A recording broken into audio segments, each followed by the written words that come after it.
ज्ञान गम्य एकेडमी में आपका स्वागत है। एसीएफ रेंजर की केमिस्ट्री वाले सेक्शन में हम आपके आज टॉपिक कवर करेंगे पीएच। सोरेनसन नाम के साइंटिस्ट थे। सोरेनसन नाम का साइंटिस्ट थे। उन्होंने 1909 में एसिडिटी और बेसिसिटी को मेजर करने के लिए एक स्केल बनाया जिसे हम बोलते हैं पीएच स्केल। ठीक है, ये इसका काम क्या है? इस स्केल का क्या काम था? एसिडिटी, अम्लता और क्षारक, जो आपकी क्षारकता है उसे एसिडिटी यानी अम्लता और क्षारकता यानी बेसिसिटी, इसे क्या करना? एक्सप्लेन करना। ठीक है, मतलब हम उस केवल स्केल को देख के बता सकते हैं कि कौन सा आपका कंपाउंड एसिडिक है और कौन सा कंपाउंड बेसिक है। तो स्केल ऐसा था। अच्छा, पीएच को उन्होंने बताया, एक फॉर्मूला दिया। पीएच होता है आपका minus log of hydrogen ion concentration. किसके बेस पे? 10 के बेस पे। लॉग 10। मुझे लगता है कि लॉग के बारे में थोड़ी बहुत जानकारी तो होगी ही आप लोग को, चूंकि आप साइंस बैकग्राउंड से हैं। तो पीएच का उन्होंने ये फॉर्मूला दिया, minus log of hydrogen ion concentration. तो ये जो आपका स्क्वायर ब्रैकेट है वो कंसंट्रेशन को शो करता है। हम यहाँ पे कंसंट्रेशन लिख नहीं सकते, तो ये इसका साइन है, ये हाइड्रोजन आयन है और ये जो स्क्वायर ब्रैकेट है वो है कंसंट्रेशन। ये उसका negatively logarithm of hydrogen ion concentration. ये पीएच का उन्होंने फॉर्मूला दिया। अब यहाँ पे हम देखते हैं, उन्होंने एक पीएच स्केल बनाई।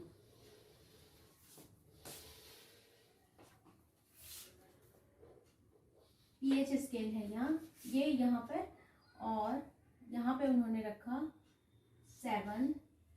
ठीक, इससे ऊपर आया आपका 8, 9, 10। जो आपका पीएच स्केल था वो था 1 से लेके 14 तक। ठीक, 1 से लेके 14 तक था। जैसे आपके रूलर में 1 से लेके 12 तक रहता है, वैसे ही पीएच स्केल में 1 से लेके 14 तक। 11, 12, 13 और 14। ठीक, वैसे ही लेफ्ट साइड में हम चाहते हैं, यहाँ से हम गिनना चाहते हैं, चालू करते हैं।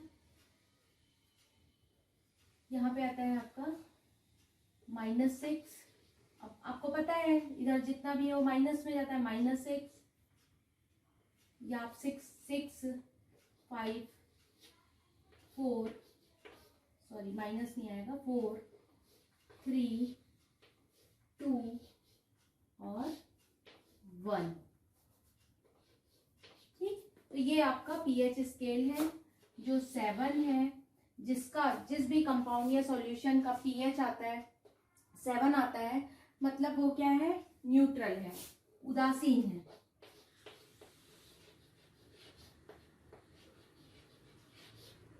ठीक, उसके बाद राइट हैंड साइड में जब हम आगे बढ़ते हैं तो ये क्या होता है? बेसिसिटी बढ़ती जाती है।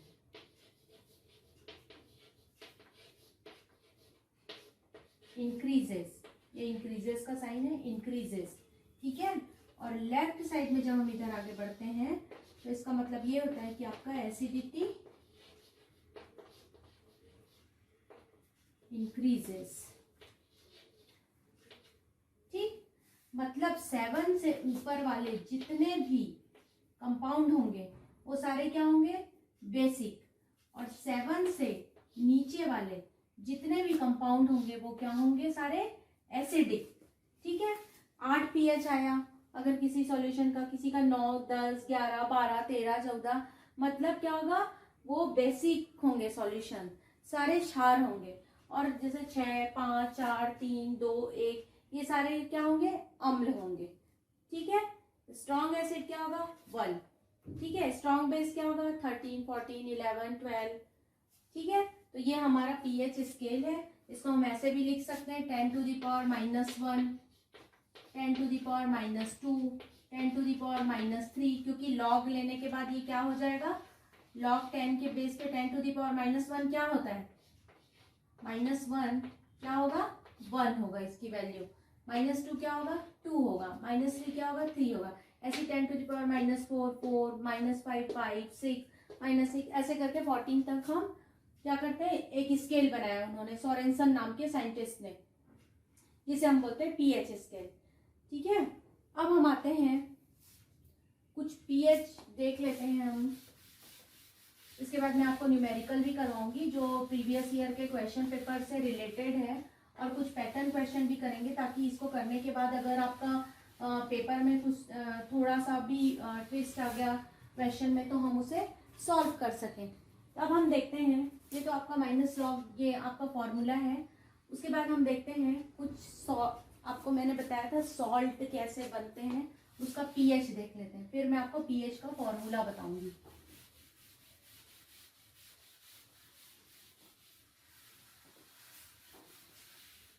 ये भी क्वेश्चन आ सकता है आपका। हम पूरी तरीके से प्रीवियस ईयर के क्वेश्चन के लेवल पे डिपेंड नहीं हो सकते, क्योंकि हम देख रहे हैं जैसे भी आपका पेपर्स हो रहा है, जो भी कॉम्पिटिटिव एग्जाम हो रहा है, पहले से उनका लेवल काफ़ी बढ़ रहा है। तो हमको ज़रूरी नहीं है कि जितना सिलेबस में दिया है उतना ही पढ़ना है, और उससे ज़्यादा भी नहीं पढ़ना है। लेकिन हमारी स्ट्रेटजी ये होनी चाहिए कि जो भी सिलेबस में आपका टॉपिक दिए हैं, एटलीस्ट उससे रिलेटेड कंसेप्ट आपको क्लियर हो। मेरी तो पूरी कोशिश यही रहेगी भाई कि उससे रिलेटेड कोई भी क्वेश्चन आए तो मैं आपको जितना मैंने यहाँ पे आपको कंसेप्ट दिया है उससे आप पूरा सॉल्व कर सकें। अब हम आते हैं सॉल्ट्स। आपको पता है एसिड और बेस मिलके क्या बनाते हैं? सॉल्ट बनाते हैं, जिसे बोलते हैं लवण। अम्ल और क्षार आपस में मिलके क्या बनाते हैं? लवण। ठीक, तो ये जो लवण होता है हमेशा उदासीन होता है, मतलब ये एसिड और बेस पे डिपेंड करता है, और हमेशा उदासीन भी होता है, मतलब इसका पीएच क्या होगा? हमेशा 7 ही होगा।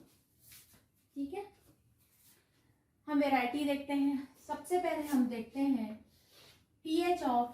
पीएच डिटरमाइन करना है। हो सकता है कि आपको जो अपकमिंग आपका एग्जाम है उसके क्वेश्चन पेपर में पूछ दिया जाए NaCl ये किन किन कंपाउंड से मिलकर, या फिर ऐसा क्वेश्चन आ जाए strong acid and strong base का पीएच क्या होगा, और ऑप्शन में आ जाए कम होगा, अम्ल होगा, क्षार होगा, उदासीन होगा, या नन ऑफ दिस।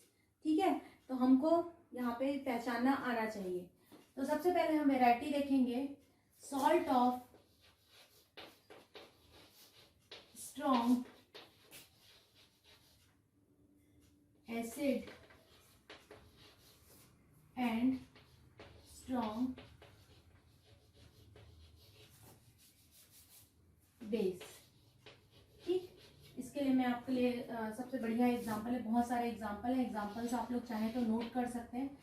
मेरी सिर्फ इतनी रिक्वेस्ट है कि जो भी चीज़ मैं आपको पढ़ा रही हूँ प्लीज़ आप पेन और पेपर लेके बैठिए, क्योंकि जितना मैं पढ़ा रही हूँ मुझे लगता है कि सफिशिएंट है, आपको कहीं भी और जाने की ज़रूरत नहीं पड़ेगी अगर आप साथ ही में नोट्स बनाते चले तो। ठीक है, एग्जाम्पल, इसका एग्जाम्पल है NaCl, NaNO3, sodium nitrate, Na2SO4, sodium sulphate. ठीक, तो यहाँ पे हम एक एग्जाम्पल देखते हैं NaCl। NaCl को जब हम, NaCl एक सॉल्ट है, उदासीन है, नमक, सिंपल सॉल्ट। NaCl को जब हम पानी में डालते हैं तो ये आयोनाइज होता है। किसमें आयोनाइज होता है? NaOH और HCl में। सबको पता है स्ट्रॉन्ग एसिड, ये स्ट्रॉन्ग बेस है, Sb लिख रही हूँ मैं, और ये स्ट्रॉन्ग एसिड है। ठीक, तो इनका जो सॉल्ट बनेगा उसका पीएच क्या होगा? 7 होगा। ठीक है, सेकेंड एग्जाम्पल हम देखते हैं salt of strong acid and weak base का। ठीक, इसका एग्जांपल है NH4Cl। एग्जांपल, जब इसको पानी में डालते हैं हम तो ये किसमें आयनाइज होता है आपका? अमोनियम हाइड्रोक्साइड प्लस HCl में। ठीक, यहाँ पे हम देखते हैं स्ट्रॉन्ग एसिड स्ट्रॉन्ग बेस में हम देखते हैं कि दोनों एक दूसरे को उदासीन करने के लिए क्या है? पर्याप्त है। ठीक, अब यहाँ पे हम देखते हैं अमोनियम हाइड्रोक्साइड वीक बेस है। ठीक, हाइड्रोक्लोरिक एसिड जो है स्ट्रॉन्ग एसिड है। तो इस वीक बेस को न्यूट्रलाइज करने के लिए जब हम इसका पीएच निकालते हैं, जब आपस में निकलता है, जब हम इसका पीएच देखते हैं, जो आपका स्ट्रॉन्ग एसिड और वीक बेस से जो सॉल्ट बने, तो इसका जो हम पीएच देखते हैं वो क्या आएगा हमारा? PH always less than 7। ठीक, ऑलवेज क्या होगा? लेस देन 7 होगा, 7 से कम होगा, क्योंकि यहाँ पे स्ट्रॉन्ग एसिड है। जब वो वीक बेस को न्यूट्रलाइज करने जाएगा तो भी वो चूंकि स्ट्रॉन्ग एसिड है तो हाइड्रोजन आयन का कंसंट्रेशन वहां आपको ज्यादा मिलेगा। तो यहाँ पे क्या होगा? जो भी आपको सॉल्यूशन मिलेगा, जो भी इसका सॉल्यूशन रहेगा वो क्या होगा? उसका पीएच 7 से कम होगा। सॉल्यूशन क्या होगा आपका? एसिडिक होगा। ठीक है, salt of strong acid weak base देखिए। अब हम देखते हैं salt of strong base and weak acid. इसका और एग्जाम्पल है आपका AlCl3, ठीक, कॉपर सल्फेट, ये सब इसके एग्जाम्पल्स हैं। ये आप नोट कर लीजिए, ध्यान से याद रखिए, क्योंकि ये आपके एग्जाम में आ सकता है। ठीक,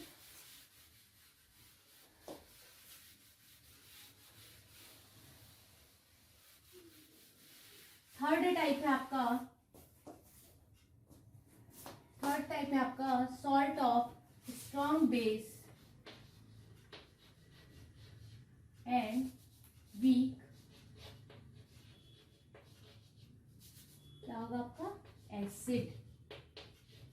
ठीक, इसका एग्जांपल है Na2CO3। एग्जांपल आप साथ में ही नोट कर लीजिए, Na2CO3, NaHCO3, ठीक, CaCO3, calcium carbonate, sodium bicarbonate, sodium carbonate. ठीक है, तो हम इसका आयनाइजेशन देखते हैं। सोडियम कार्बोनेट का एक एग्जांपल ले रही हूँ, पानी में घोलते हैं हम इसको, तो हमको जो आयंस जो हमको इसका जो वो मिलता है डिकम्पोजिशन के बाद ये मिलता है हमको NaOH प्लस H2CO3। ठीक है, NaOH और H2CO3। यहाँ पे आपका ट्वाइस NaOH होगा, ये ट्वाइस H2O होगा। बैलेंस करते हैं, आपको इक्वेशन जब केमिकल रिएक्शन आपको बताऊंगी तो उसमें इक्वेशन बैलेंस करना भी मैं आपको सिखाऊंगी। तो यहाँ पे हम देखते हैं क्या मिलता है हमको। NaOH आपका स्ट्रॉन्ग बेस है, ठीक, और H2CO3 है आपका वीक एसिड है। तो जब हम इस सॉल्यूशन का इसका पानी में घुलने के बाद जब हम इसका पीएच नोट करेंगे तो हम पाते हैं कि इसका पीएच हमेशा क्या होगा? 7 से ज्यादा होगा।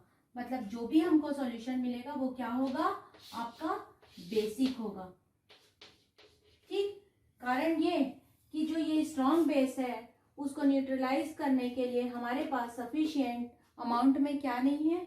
एसिड नहीं है, क्योंकि ये वीक एसिड है।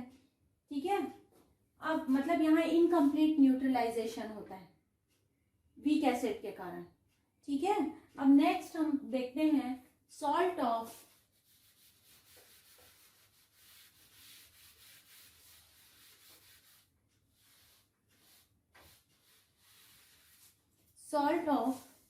फोर्थ फोर्थ टाइप है आपका salt of weak acid plus weak base. इसका सबसे अच्छा एग्जाम्पल है ammonium acetate CH3COONH4 ammonium acetate. ठीक, जब इसको हम पानी में घोलते हैं तो हमको क्या मिलता है? Acetic acid CH3COOH acetic acid और अमोनियम हाइड्रोक्साइड। Ammonium hydroxide. आपको जब मैं एसिड बेस पढ़ा रही थी तब मैंने आपको बताया था weak acid strong, weak acid, weak base, strong acid, उसमें कुछ एग्जांपल्स बताए थे मैंने आपको। तो हम यहाँ पे देखते हैं एसिटिक एसिड वीक एसिड है और ये वीक बेस है। दैट मीन्स वीक एसिड और वीक बेस मिलके क्या बनाते हैं? जो भी इनका सॉल्यूशन मिलेगा, अमोनियम एसीटेट को पानी में घोलने के बाद जो सॉल्यूशन मिलेगा उसका पीएच क्या होगा? 7 के बराबर होगा। मतलब ये क्या होगा? न्यूट्रल होगा, क्योंकि एसिटिक एसिड भी वीक एसिड है, अमोनियम हाइड्रोक्साइड वीक बेस है, तो सफिशिएंट अमाउंट में इनका क्या हो जाता है? आपस में न्यूट्रलाइजेशन होता है। जैसे स्ट्रॉन्ग एसिड स्ट्रॉन्ग बेस का, तो सबसे पहले हमने क्या देखा था? Salt of strong acid strong base, तो उसका क्या होगा? न्यूट्रल होगा, उसका भी पीएच 7 होगा। सेकेंड हमने देखा था salt of strong acid weak base, तो उसका पीएच हमने क्या पाया था? अम्लीय है, उसका पीएच जो सोल्यूशन आएगा उसका पीएच क्या होगा? 7 से कम होगा। तीसरा हमने देखा था सॉल्ट ऑफ वीक एसिड और स्ट्रॉन्ग बेस, तो उसको जब हम आयनाइजेशन के बाद हमने देखा था उसका जो पीएच आता है उस सॉल्यूशन का वो क्या होगा? 7 से ज्यादा होगा, मतलब वो बेसिक होगा। और लास्ट हमने देखा था salt of weak acid and weak base, तो यहाँ पे हम पाते हैं कि वापस हमको पीएच क्या मिलता है? 7 मिलता है, मतलब उदासीन होता है, ये न्यूट्रल होता है इसका जो सॉल्यूशन है वो। ठीक, तो इस पे ये क्वेश्चन आ सकता है, प्रोबेबिलिटी है क्वेश्चन आने की कि जैसे कि मैंने आपको पहले क्वेश्चन में आया था कि निम्नलिखित में से वीक एसिड वीक बेस कोई सा भी एग्जांपल दे देगा। CH3CONH4 को जब पानी में घोलेंगे तो उस सॉल्यूशन का पीएच कैसा होगा? अम्लीय होगा, क्षारीय होगा, उदासीन होगा या नन ऑफ दिस? तो आपको पता है उदासीन होगा, क्योंकि वो वीक एसिड वीक बेस है। आयनाइजेशन आपको पता है एसिटिक एसिड और अमोनियम हाइड्रोक्साइड से बना है। तो प्लीज आप जब क्वेश्चन सॉल्व करें तो इस बात को, इस कंसेप्ट को दिमाग में बना के रखें कि वो वीक एसिड है, वीक बेस है, क्या है, तो आपको थोड़ा पता होना चाहिए। अब हमारा नेक्स्ट टॉपिक है पीएच कैलकुलेशन। अच्छा, मैं आपको एक और चीज बता देती हूँ जो एग्जाम में आ सकता है। कुछ जनरल केमिकल्स होते हैं, उनके पीएच आपको याद होने चाहिए। तो सबसे पहले हम आपको बताते हैं क्या बोलते हैं, NaOH.001 NaOH जो है, NaOH जो सॉल्यूशन है सोडियम हाइड्रोक्साइड 0.1 नॉर्मल का सोडियम हाइड्रोक्साइड, इसका पीएच होता है 13। ठीक है, उसके बाद लाइम वाटर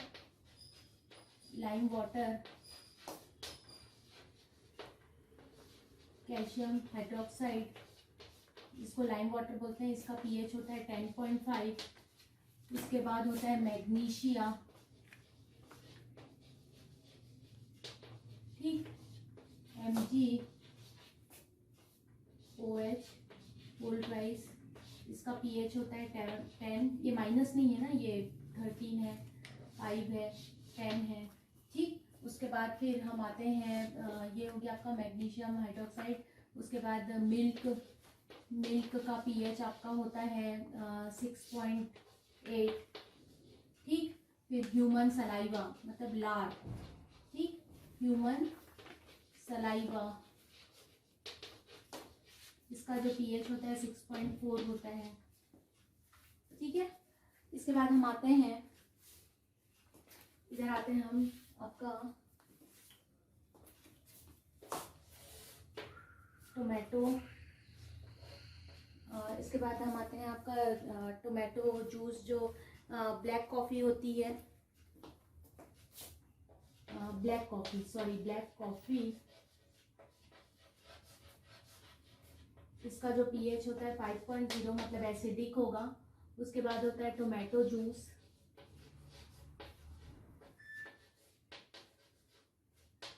इसका जो पीएच होता है 3.4 होता है। उसके बाद हम आते हैं विनेगार,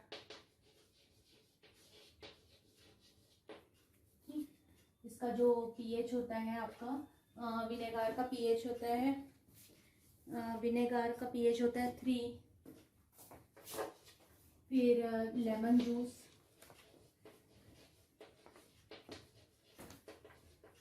का पीएच होता है आपका 2.2, ये माइनस नहीं है, ठीक, 2.2।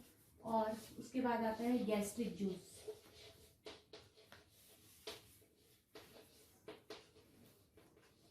इसका जो पीएच होता है 1.2 के करीब होता है। तो इतना तो एटलीस्ट आपको याद होना चाहिए, क्योंकि ये स्टेट क्वेश्चन है। हालांकि ऐसे क्वेश्चन अब नहीं पूछे जा सकते, लेकिन आपको आना चाहिए कि अगर कहीं आ गया तो इतना कॉमन क्वेश्चन आपसे छूटे ना, ठीक है। अब हम देखते हैं पीएच का कैलकुलेशन, इससे रिलेटेड न्यूमेरिकल्स आएंगे, प्रीवियस ईयर के क्वेश्चन पेपर में आया हुआ था पीएच का कैलकुलेशन। तो इसके लिए हम सबसे पहले देखते हैं कुछ 1-2 फॉर्मूलाज देख लेते हैं, फिर उसका कैलकुलेशन मैं आपको बताऊंगी। तो पीएच के कैलकुलेशन में सबसे पहले हम देखते हैं वाटर का आयनाइजेशन।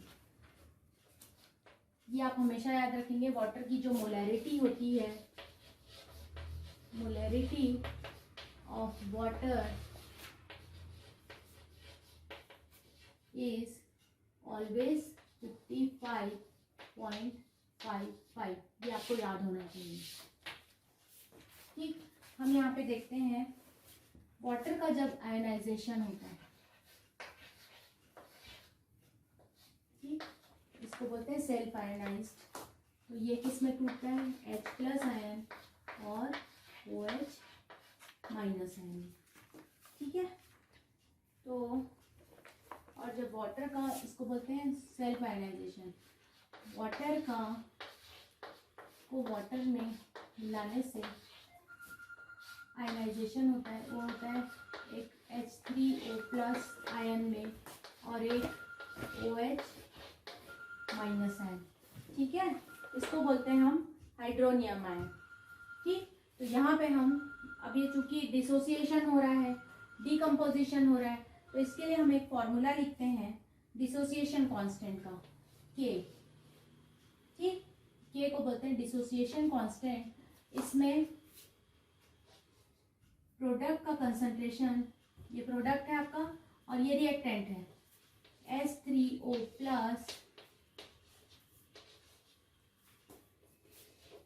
OH- आयन, प्रोडक्ट का कंसंट्रेशन डिवाइडेड बाय रिएक्टेंट का कंसंट्रेशन H2O, ठीक। या इसको ऐसे, हम ऐसे कर सकते हैं, इसको ऊपर वाले का लेते हैं, इसका मैं ले रही हूँ डिसोसिएशन कांस्टेंट, H+ आयन का concentration multiplied by OH- ion का कंसंट्रेशन, ये प्रोडक्ट है, और इसके नीचे जो है रिएक्टेंट का कंसंट्रेशन, ठीक है। तो हम जानते हैं पीएच, हमारा पीएच होता है, वो होता है -log of hydrogen ion concentration, ठीक। इसकी वैल्यू होती है 10⁻⁻⁷, 10⁻⁷। पानी है, उदासीन होगा, तो ये -log ऑफ 10⁻⁻⁷, ठीक। तो इसको हम क्या लिख सकते हैं, इसका जो वैल्यू आएगा वो क्या होगा, -7 log 10 के बेस पे 10, ठीक। तो माइनस और माइनस मिलके क्या हो जाएंगे, +7, और log 10 की जो वैल्यू होती है वो होती है 1, ठीक। तो ये क्या हो जाएगी, मल्टीप्लाइड बाय 1, मतलब इसकी जो वैल्यू आएगी वो क्या आएगी 7। ठीक, तो जितने हाइड्रोजन आयन है उतने ही हाइड्रोक्सिल आयन है, तो हाइड्रोजन आयन बराबर hydroxyl ion OH minus ion. ठीक है, तो अगर ये 7 होगा तो ये भी 7 होगा। तो हम यहाँ पर देखते हैं 10⁻⁻7। अब हम यहाँ पे आते हैं आयनिक प्रोडक्ट ऑफ वाटर। ठीक, ये यहाँ तक आपको समझ में आ गया होगा। ये डिसोसिएशन कांस्टेंट है, इसको डिसोसिएशन कांस्टेंट बोलते हैं, क्योंकि वाटर को डिसोसिएट करने का वो जो कांस्टेंट है वो डिसोसिएशन कांस्टेंट।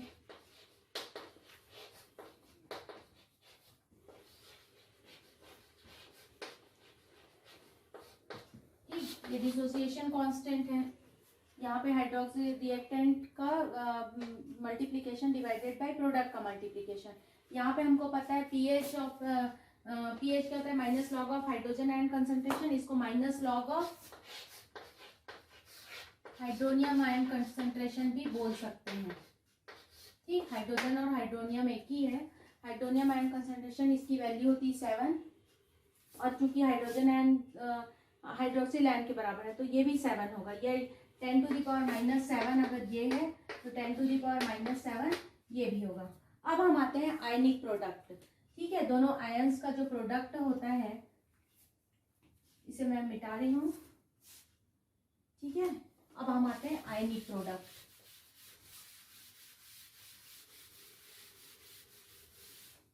आयनिक प्रोडक्ट के से डिनोट करते हैं उसको W।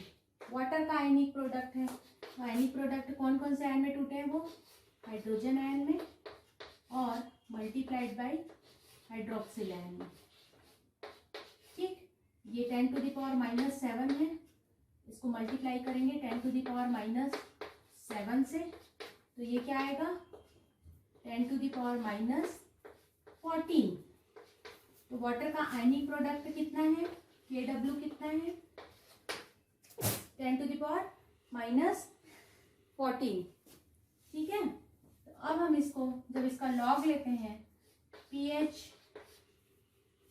तो क्या होगा माइनस लॉग ऑफ 10⁻⁻14। इसकी वैल्यू कितनी आ जाएगी 14।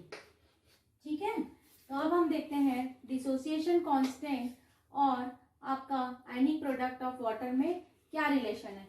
इस फॉर्मूले को आप नोट कर लीजिए क्योंकि इससे रिलेटेड क्वेश्चन आ सकता है। तो हम देखते हैं dissociation constant of water is equal to ionic product of water divided by molarity of water 55.55। ये है आपका मोलैरिटी ऑफ वाटर। ठीक, अब हम देखते हैं कुछ कॉमन आयंस के कैलकुलेशंस।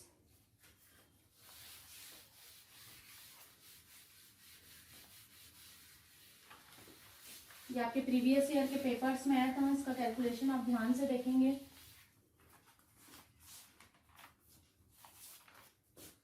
फर्स्ट क्वेश्चन है कैलकुलेट द पीएच ऑफ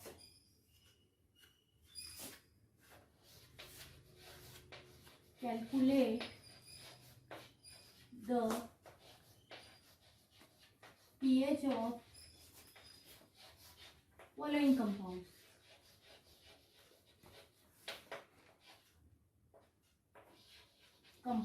ठीक, तो पहला है आपका 0.001 मोलर। एक और बात आपको बता देती हूँ, वाटर का डिसोसिएशन कांस्टेंट हम कैलकुलेट करते हैं तो आता है, इसकी वैल्यू आती है, एक तो आपको पता है आयनिक प्रोडक्ट ऑफ वाटर कितना होता है 10⁻⁻14। ठीक है, divided by molarity of water, जो फॉर्मूला मैंने आपको बताया था वो था 55.55। जब हम इसका डिसोसिएशन कांस्टेंट हमारा आता है 8.8 इंटू 10⁻⁻6।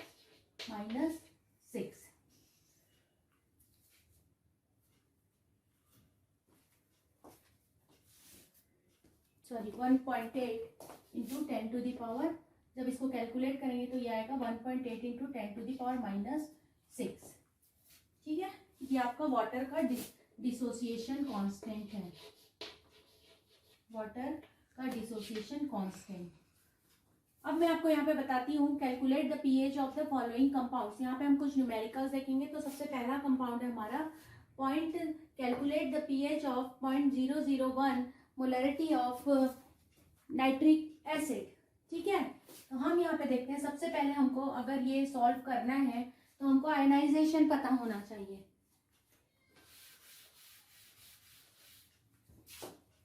हम देखते हैं HNO3 जब आयोनाइज होता है तो ये देता है hydrogen ion plus nitrate NO3 minus ion. ठीक है, तो हम देखते हैं यहाँ पे हाइड्रोजन आयन है, तो हमको पता है हाइड्रोजन आयन की वैल्यू कितनी होती है। पीएच ऑफ हाइड्रोजन आयन होता है आपका 7, 10 टू द पावर।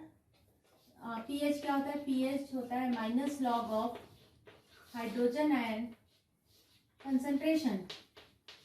ठीक है, तो यहाँ पे क्या बोला है 0.001 मोलर HNO3। अब इसका पीएच हमको निकालना है, तो इसमें हाइड्रोजन आयन कितना है 0.001 m हाइड्रोजन आयन है। जितना हाइड्रोजन आयन है उतना नाइट्रेट आयन भी है, तो 0.001 m आपका मोलर का हाइड्रोजन आयन है, तो उतना ही क्या है आपका नाइट्रेट आयन है। क्योंकि अब इसका पीएच निकालना है, दोनों का मोलैरिटी बराबर, दोनों बराबर कंसंट्रेशन में है, तो हम क्या करेंगे डायरेक्ट माइनस लॉग ऑफ 0.001 को हम 10 टू द पावर -3 भी लिख सकते हैं। 0.001 m first second third place में 1 है और इसके सामने में 2 0 है थर्ड प्लेस में, तो क्या होगा 10 टू द पावर -3। ठीक है, तो हम क्या करेंगे अब इसको सॉल्व करेंगे। ये 10 के बेस पे है, तो -3 log 10 of 10। ठीक, तो log 10 की वैल्यू होती है 1, तो यहाँ पे क्या आ जाएगा माइनस माइनस प्लस, तो ये क्या हो जाएगी वैल्यू 3। तो ये जो हमारा 0.001 m HNO3 है उसकी वैल्यू कितनी आएगी 3। सबसे पहले हमने आयनाइजेशन किया, क्योंकि हाइड्रोजन आयन और नाइट्रेट आयन दोनों की वैल्यू सेम है। हमको ये फॉर्मूला पता है pH is equal to minus log of hydrogen ion concentration. तो हाइड्रोजन आयन कंसंट्रेशन कितना है 0.001 m, तो इसको हमने 10 टू द पावर -3 किया, -3 की वैल्यू यहाँ पे रखी, लॉग 10 की वैल्यू 1 होती है, तो ये जो हमारा आंसर आएगा वो क्या होगा pH 3। ठीक है, ऐसे आपको मैं दो तीन और करवा देती हूँ, मतलब ये आपको खुद को करना है। सेकेंड क्वेश्चन है आपका 0.01 m HCl। ठीक, थर्ड है आपका 0.03 m HCl। ठीक है, तो ये मैं आपको बता देती हूँ, शायद ये आपके लिए प्रॉब्लम जाए। तो इसका मैं आपको बताती हूँ, HCl का हम आयनाइजेशन करेंगे, क्योंकि यहाँ पे वैल्यू 3 है, तो इसके लिए आपको थोड़ा बहुत लॉग का नॉलेज होना चाहिए। तो हम जब HCl का आयनाइजेशन करते हैं, ये वाला क्वेश्चन मैं करवा रही हूँ थर्ड का सॉल्यूशन। HCl का जब हम आयनाइजेशन कराते हैं H plus ion plus Cl minus ion. ठीक है, तो यहाँ पे क्या होगा pH होता है आपका minus log of hydrogen ion concentration. ठीक, 0.03 को हम क्या लिख सकते हैं 0.03 को हम क्या लिख सकते हैं 3 इंटू 10 टू द पावर, अब चूंकि सेकंड पोजीशन में है तो -2, तो क्या होगा pH minus log of 3 into 10 to the power -2। तो अब हम क्या करेंगे माइनस, अब चूंकि जहां पे लॉग में मल्टीप्लीकेशन आता है वो क्या हो जाता है प्लस में कन्वर्ट हो जाता है, -3 लॉग ऑफ -3, ठीक sorry log of 3 plus -2 log, ये सब 10 के बेस में है ना, 10 के बेस में लॉग 10। ठीक, लॉग ऑफ 3 की वैल्यू है 0.4772 होती है। आप लॉग टेबल में देखेंगे तो आपको पता चल जाएगा। यहाँ पे माइनस साइन रहेगा, यहाँ पे प्लस, और लॉग 10 की वैल्यू 1 होती है तो प्लस और माइनस क्या हो जाएगा, -2 हो जाएगा। और इसको जब हम सॉल्व करेंगे तो ये क्या हो जाएगा, माइनस, ये दोनों को प्लस करेंगे तो क्या होगा, -2.4772। ठीक है, एसिडिक है, -2 में आ रहा है इसका वैल्यू log 3, और ये लॉग, ये इसको पहले सॉल्व कर लेंगे, -2 से इसको माइनस करेंगे तो वैल्यू क्या आएगी, -2.00.477। ठीक, ये होगा 1 -1.523, मतलब इसको हम 1.5 ले सकते हैं, और चूंकि बाहर में माइनस का साइन है तो इसकी वैल्यू, इसका आंसर क्या हो जाएगा, 1.5। तो जो इसका pH आया है 0.03 MnHCl का जो pH आया है वो कितना होगा आपका, 1.5। तो आपको थोड़ा सा लॉग का नॉलेज होना चाहिए, और इस क्वेश्चन को आप कमेंट्स बॉक्स में सॉल्व करेंगे। अगर आपको नहीं सॉल्व होगा तो आप मुझसे पूछेंगे, मैं आपको यहाँ पे सॉल्व करके बताऊंगी। नेक्स्ट हम जाते हैं, अब ये तो मोलैरिटी हो गया, अब जहाँ पे नॉर्मेलिटी वाला क्वेश्चन आएगा उसको कैसे सॉल्व करना है। ठीक है, तो यहाँ पे फोर्थ क्वेश्चन है आपका, calculate the pH of 0.01 and normal HCl। ठीक, नॉर्मेलिटी है, याद रखें आपका जो फॉर्मूला है वो है नॉर्मेलिटी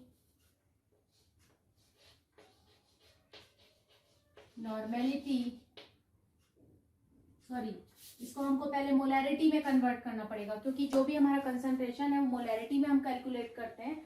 तो मोलैरिटी का फॉर्मूला है, मोलैरिटी इज इक्वल टू, अब ये चूंकि एसिड है तो इसकी बेसिसिटी होगी, तो बेसिसिटी मल्टीप्लाइड बाय नॉर्मेलिटी।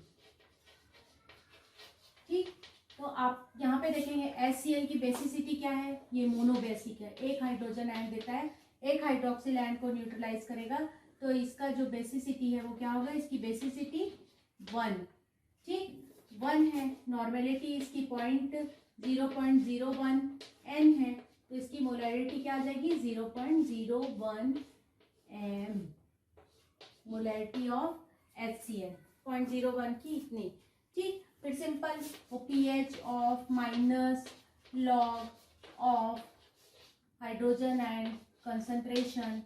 ठीक, तो माइनस लॉग ऑफ, इसको लिख सकते हैं 10⁻⁻2 M, तो यहाँ पे क्या होगा 10⁻⁻2, तो इसका जो आंसर आ जाएगा -2 लॉग 10 के बेस पे 10, तो इसकी वैल्यू क्या आ जाएगी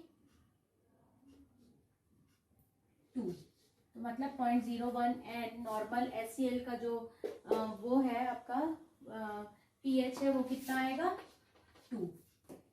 क्लियर हुआ। तो जब जहाँ भी नॉर्मेलिटी दी होगी आपको उसको किसमें कन्वर्ट करना पड़ेगा, सबसे पहले मोलैरिटी में। ठीक, अब हम नेक्स्ट देखते हैं,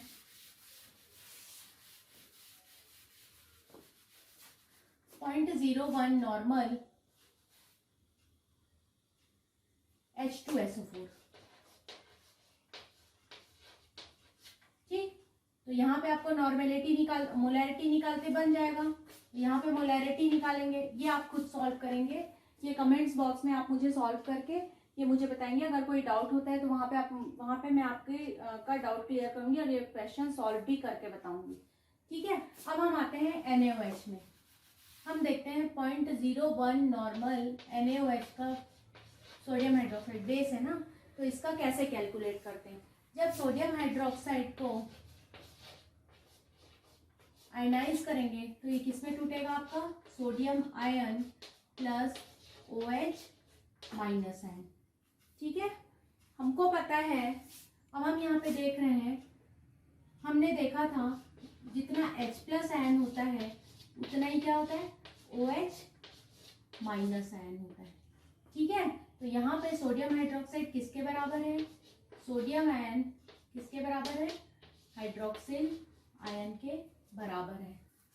ठीक, अब हम जानते हैं, चूंकि अब हमको इसमें कैलकुलेट करना है पीएच ऑफ सोडियम हाइड्रोक्साइड, कितने का, 0.01 नॉर्मल, तो वो सेम है। एसिडिटी, यहाँ वहाँ पे बेसिसिटी क्या था, यहाँ पे एसिडिटी, तो इसकी जो मोलरिटी आएगी वो क्या आएगी, 0.01, मोनो एसिडिक है, 0.01 मोलर इसकी क्या आएगी कंसंट्रेशन सोडियम हाइड्रोक्साइड का। ठीक है, इसको हम लिख सकते हैं 10⁻⁻² मोलर सोडियम हाइड्रोक्साइड। ठीक, अब हमको फॉर्मूला पता है, हमको क्या निकालना है, हाइड्रोजन आयन का कंसंट्रेशन निकालना है। तो हाइड्रोजन आयन का जो कंसंट्रेशन होता है आपको अच्छे से पता है, H plus ion multiplied by OH minus ion is equal to क्या होगा आपका 10⁻⁻7 multiplied by 10⁻⁻7 is equal to क्या होगा 10⁻14। ठीक, तो अब हमको क्या निकालना है, सोडियम आयन का निकालना है। हाइड्रोक्सिल आयन का अपने हमको पता है, हाइड्रोक्सिल आयन कितना है, 10⁻⁻2 मोलर का है। तो यहाँ पे सोडियम आयन का, अब ये पीएच है ना, तो सोडियम आयन का निकालने के लिए हमको क्या करना पड़ेगा, 10⁻14 डिवाइडेड बाई हाइड्रोक्सिल आयन, ये अपने को फॉर्मूला पता है, ये सोडियम आयन निकालना है हमको, तो हमको ये फॉर्मूला पता है कि dissociation constant is equal to क्या होगा आपका H plus multiplied by OH minus ion divided by product Na plus OH minus. ठीक, तो हमको अब यहाँ पे ये निकालना है, Na प्लस का हमको निकालना है, तो क्या आएगा यहाँ पे आपका 10 टू दी पावर, ये होगा आपका 10 to the power -14 divided by 10 to the power -2। तो इससे हम क्या निकाल लेंगे, सोडियम आयन। ठीक, तो ये क्या आ जाएगा 10 टू दी पावर -14, इसको ऊपर लेके गए तो क्या होगा 10 टू दी पावर -12, 2 ऊपर जाके प्लस हो जाएगा -12। अब इसका पीएच निकालेंगे, ये सोडियम आयन किसके बराबर हो जाएगा, हाइड्रोजन आयन के बराबर। ठीक है, तो इसका पीएच निकालेंगे, तो इसका पीएच क्या होगा, -log of 10 to the power -12। तो इसका आंसर क्या आ जाएगा, पीएच क्या आएगा आपका 12। तो यहाँ पे हम सोडियम हाइड्रोक्साइड का पीएच कितना कैलकुलेट करते हैं, 12। इसका पीएच कितना आया आपका 12। ठीक है, ऐसे ही करके हम और भी बेसिस का निकालते हैं। तो बस आपको कुछ नहीं करना है, आपके प्रीवियस ईयर के क्वेश्चन पेपर में एक क्वेश्चन आया था 0.1 नॉर्मल NaOH का आपको क्या निकालना है, पीएच निकालना है। आप कुछ नहीं करेंगे, आपको सिंपल 10 टू दी पावर -14 से डिवाइड करना है। ये कितने कौन से प्लेस में, 10 टू दी पावर -1 को, तो कितना आ जाएगा 10 टू दी पावर -14 प्लस 1 मतलब 10 टू दी पावर -13 आएगा। ये सोडियम प्लस है, प्लस आयन है, ये हाइड्रोजन आयन के बराबर होता है। तो जब हम इसका पीएच निकालेंगे तो कितना आ जाएगा आपका आंसर 13।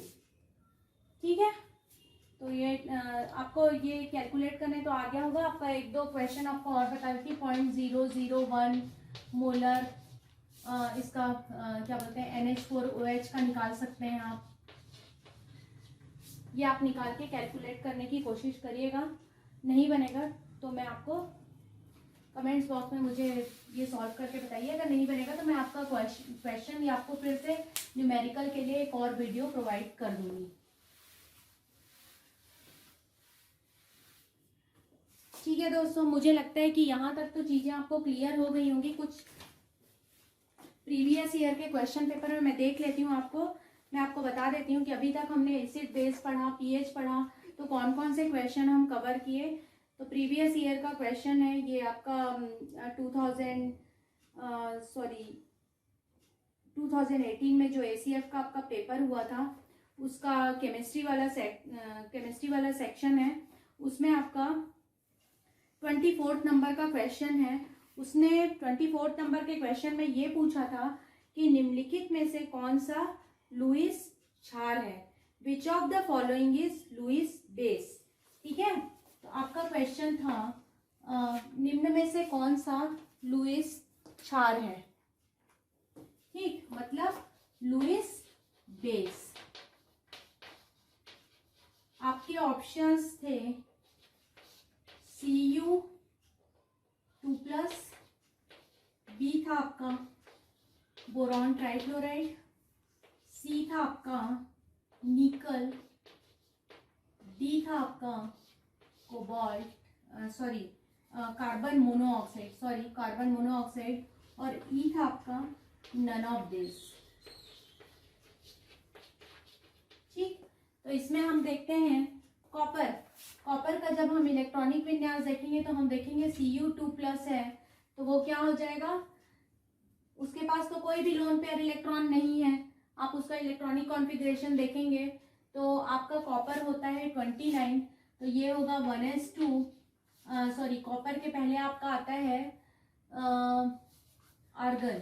ठीक, आर्गन 18 होता है, उसके बाद आपका आएगा 3d10 और 4s2, तो ये 2 इलेक्ट्रॉन बाहर निकल गए, और d18 और 10 28। ठीक है, तो आपका 28 और 4s1 एक यहाँ से बाहर निकल गया, तो इसमें कोई सा भी लोन पेयर ऑफ इलेक्ट्रॉन नहीं है, इसमें इलेक्ट्रॉन की कमी है। तो जो मैंने आपको बताया था लुईस बेस क्या होते हैं, जो लोन पेयर ऑफ इलेक्ट्रॉन के डोनर होते हैं। तो अब इसके पास तो कोई लोन पेयर ऑफ इलेक्ट्रॉन है नहीं, उल्टा इसके ऑक्टेट में इसमें एक इलेक्ट्रॉन की कमी है, 1 2 3 4 5। ठीक,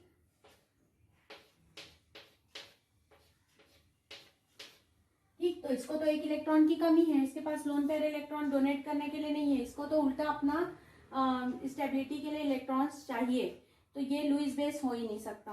तो पहला ऑप्शन कट।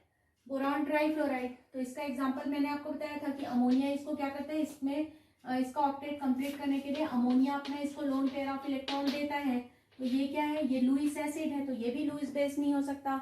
निकल आर्गन 28, निकल 28 होता है, आर्गन प्लस 3d10, तो ये कंप्लीट होता है, इसके पास भी लोन पेयर इलेक्ट्रॉन नहीं है, ये कंप्लीटली स्टेबल है।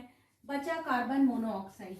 ठीक है, तो कार्बन मोनोऑक्साइड में ऑक्सीजन के पास क्या है, ये कार्बन के साथ तो एक डबल बॉन्ड बना लिया, प्लस 2 2 4 2 6 और 2 8, 1 2 3 लोन पेयर ऑफ इलेक्ट्रॉन है, तो इसके पास lone pair of electron extra है, मतलब ये क्या होगा, ये आपका लुईस बेस होगा। तो इसका आंसर क्या होगा आपका, कार्बन मोनोऑक्साइड।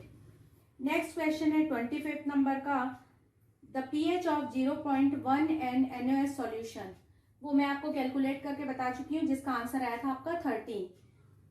उसके बाद 26 नंबर का क्वेश्चन है, निम्न में से कौन सा कथन सही है, which of the following statement is correct.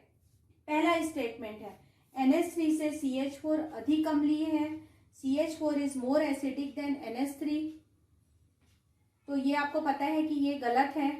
यहाँ पे मैंने आपको बॉन्ड पोलैरिटी बताई थी।